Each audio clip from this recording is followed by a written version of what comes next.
नमस्कार, good morning. Udhna academy education trust संचालित श्रीमती मधुकांताबेन जगमोहनदास मेहता प्राथमिक शाळा रणछोडनगर उधना शाळा परिवार वती हूँ श्रीमती वर्षाबेन पंचाल आपनु हार्दिक स्वागत करूँ छूँ।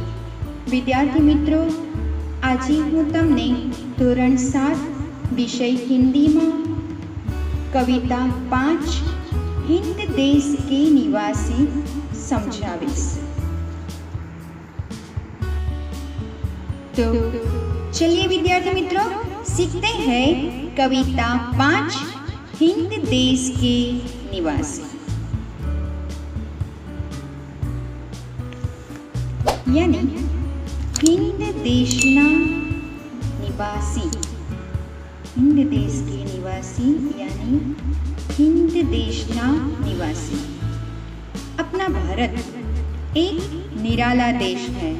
यहाँ अनेक जातियों, धर्मों और भाषाओं के लोग रहते हैं।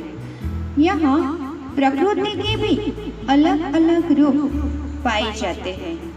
इतनी विविधता के बावजूद यहाँ एकता है। विविधता में एकता ही हमारे देश की विशेषता है। साथ ही विकास और ताकत की परिवाचक भी है। मानवीय एवं प्राकृतिक दोनों प्रकार की विविधताएं होने पर भी उसमें अभिन्न एक सूत्रता है। विभिन्न दृष्टांतों द्वारा इस काव्य में भव्यता एवं दिव्यता का गान किया गया है। यहाँ सब लोग अपने देश में हिल मिलकर रहते हैं। इस कविता में हमारे देश का यही निरालेपन कवि ने बताया है। तो विद्यार्थी मित्रों, कविता सीखने की शुरुआत में पहले हम कविता का पठन करेंगे। तो आपको ध्यान से कविता का पठन सुनना है। तो चलो अब मैं आपको सिखाती हूँ कविता पठन। हिंद देश के निवासी सभी जन एक है। रंग रूप वेशभाषा चाहे अनेक है। बेला गुलाब जूही चंपा चमेली प्यारे प्यारे फूल गूंथे माला में एक है। कोयल की कूक न्यारी पपीहे की टेर प्यारी गा रही तराना बुलबुल राग मगर एक है। गंगा यमुना ब्रह्मपुत्र कृष्णा कावेरी जाके मिल गई सागर में हुई सब एक है। धर्म है अनेक जिनका सार वही है। पंथ है निराले सबकी मंजिल तो एक है। सुना आपने कवि क्या कहते हैं? कविता का पठन करने से ही कवि हमें अपने देश के बारे में जो बताना चाहते हैं यह हमें समझ में आ जाता है। चलो अब मैं आपको सिखाऊंगी कविता का गान। आपको कविता का गान सुनकर इस कविता को कंठस्थ करना है। तो सुनिए काव्य गान। हिंद देश के निवासी सभी जन एक है। रंग रूप वेश भाषा चाहे अनेक है। हिंद देश के निवासी सभी जन एक है। रंग रूप वेश भाषा चाहे अनेक है। रंग रूप वेश भाषा चाहे अनेक है। बेला गुलाब जूही चंपा चमेली बेला गुलाब जूही चंपा चमेली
भाषा चाहे अनेक है, रंग रूप वेश भाषा चाहे अनेक है, चाहे अनेक है।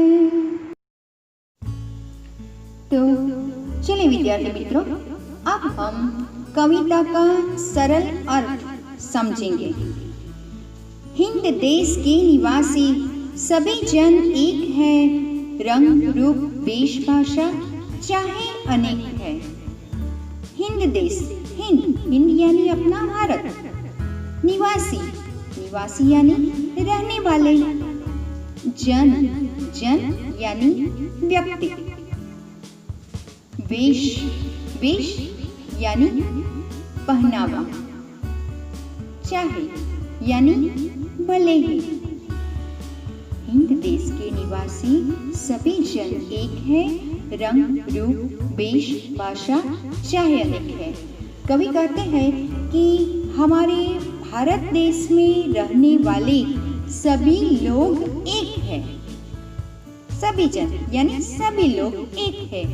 उनके रंग रूप पहनावा और भाषा भले ही अलग अलग हो, परंतु उनकी एकता में अंतर नहीं પડતા।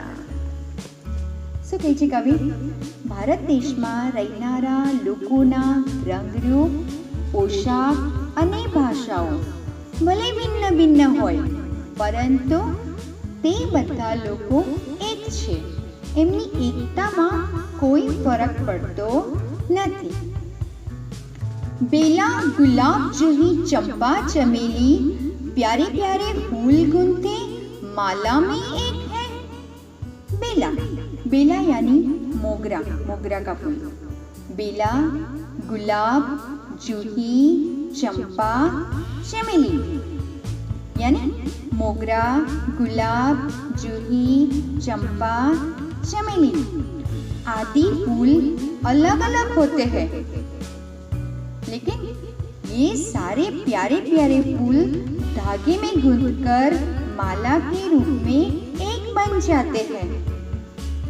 बेला, गुलाब, जूही, चंपा, चमेली प्यारे प्यारे फूल गूंथे माला में एक है। सारे प्यारे प्यारे फूल धागे में गूंथते हैं, तब माला के रूप में सब एक बन जाते हैं। उसी तरह अलग अलग होकर भी सारे भारतवासी एक है। શું કહે છે કવિ? મોગરો, ગુલાબ, જૂહી, ચંપો, ચમેલી વગેરે ફૂલો જુદા જુદા હોય છે, પરંતુ આ પ્યારા પ્યારા ફૂલો દોરામાં માળા રૂપે ગૂંથાઈને એક બની જાય છે। એવી જ રીતે જુદા જુદા હોવા છતાં પણ સૌ ભારતવાસી એક છે। आगे कोयल की कूक न्यारी, पपी है की टेर प्यारी, गा रही तराना बुलबुल, राग मगर एक है। कोयल की कूक, कूक यानी कोयल की आवाज, न्यारी यानी निराली, पपी है की टेर प्यारी, पपीहा, पपीहा एक पक्षी का नाम है, और टेर यानी पपी है की पुकार। गा रही तराना, तराना, तराना यानी गीत। बुलबुल, बुलबुल भी एक पक्षी है, अलग अलग पक्षी है, लेकिन राग मगर एक है। गाने का ढंग सबका एक है। क्या कहते हैं कवि? कोयल की बोली का अलग निरालापन है। पपी है कि टेर प्यारी यानी पपी है की बोली में अपनी मिठास होती है। बुलबुल का गीत भी अलग तरह का होता है। इन सब पक्षियों के गाने भले ही अलग अलग प्रकार के हो, पर उनका राग एक है। तो कवि क्या समझाते हैं हमें कि इसी तरह अलग अलग बोली और भाषा बोलने वाले भारतवासियों की आवाज भी एक होती है। શું કહે છે કવિ? કોયલનો ટહુકો અનોખો હોય છે, પપીહાની બોલી પણ મીઠી હોય છે, બુલબુલનું ગીત પણ નિરાળું હોય છે. આ પક્ષીઓના ગીત ભલે ભિન્ન ભિન્ન હોય, પરંતુ તેમના ગીતોનો રાગ એક જ હોય છે. એવી જ રીતે ભિન્ન ભિન્ન બોલી અને ભાષા બોલનારા ભારતવાસીઓના સ્વર પણ એક જ હોય છે. આગળ, गंगा यमुना ब्रह्मपुत्र कृष्णा कावेरी जाके मिल गई सागर में हुई सब एक है. हमारे भारत देश की सभी नदी गंगा, यमुना, ब्रह्मपुत्र, कृष्णा, कावेरी सब नदियाँ अलग अलग है, मगर सागर में मिलकर वे एक हो जाती है. जाके मिल गई सागर में हुई सब एक है. सागर में मिलकर वे एक हो जाती है. इसी तरह देश प्रेम सभी भारतवासियों को एक बना देता है. શું કહે છે કવિ? ગંગા, યમુના, બ્રહ્મપુત્ર, કૃષ્ણા, કાવેરી આ બધી નદીઓ જુદી જુદી નદીઓ છે, પરંતુ સાગરમાં મળીને એક થઈ જાય છે. એવી જ રીતે દેશ પ્રેમ સૌ ભારતવાસીઓને એક બનાવી દે છે. આગળ, धर्म है अनेक जिनका सार वही है, पंथ है निराले सबकी मंजिल तो एक है. धर्म है अनेक जिनका, धर्म अनेक है, सार वही है. सार यानी तत्व, पर उनका सार तत्व, उनकी शिक्षा एक ही है. पंथ है निराले, यहाँ पंथ का मतलब होता है यहाँ संप्रदाय. निराले यानी अनूठे. सबकी मंजिल तो एक है, मंजिल यानी ध्येय. क्या कहते हैं कवि कि सभी संप्रदाय हमारे अलग अलग है, पर सबका ध्येय एक ही है. क्या है? मनुष्य को उन्नत बनाना. इसी तरह सभी भारतवासियों का लक्ष्य एक ही है, अपने देश की उन्नति करना. मनुष्य को उन्नत बनाना यानी अपने देश की उन्नति करना. कवि कहे छे कि धर्मो अनेक छे, परंतु दरेक धर्मनो सार तत्व एक ज छे. संप्रदायों पण આપણા દેશમાં ભિન્ન ભિન્ન છે, પરંતુ સૌનું ધ્યેય એક જ છે, મનુષ્ય જીવનને ઉન્નત બનાવવું. તો એવી જ રીતે સૌ ભારતવાસીઓનું લક્ષ્ય એક જ છે, દેશની ઉન્નતિ કરવી.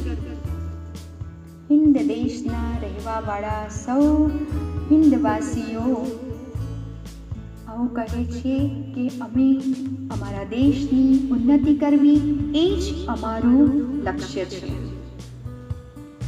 मित्रों, आशा रखती हूँ कि आपको अब इस कविता अच्छी तरह से समझ में आ गई होगी.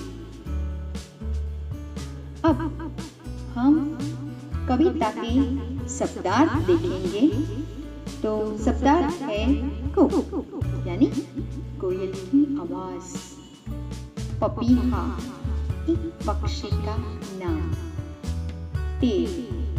पपीहे की पुकार, तराना यानी गीत, पंथ यानी रास्ता. यहाँ होता है संप्रदाय. पंथ का मतलब रास्ता भी होता है, और यहाँ इस काव्य में इसका मतलब होता है पंथ यानी संप्रदाय. निराला, अनूठा, और मंजिल यानी ये.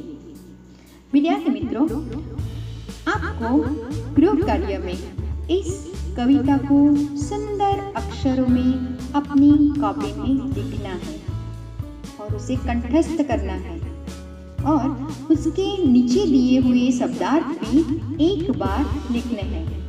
मित्रों, गृह कार्य अवश्य लिखना और मुझे भेजना, और घर पर रहना, सुरक्षित रहना. अस्तु. जय हिंद.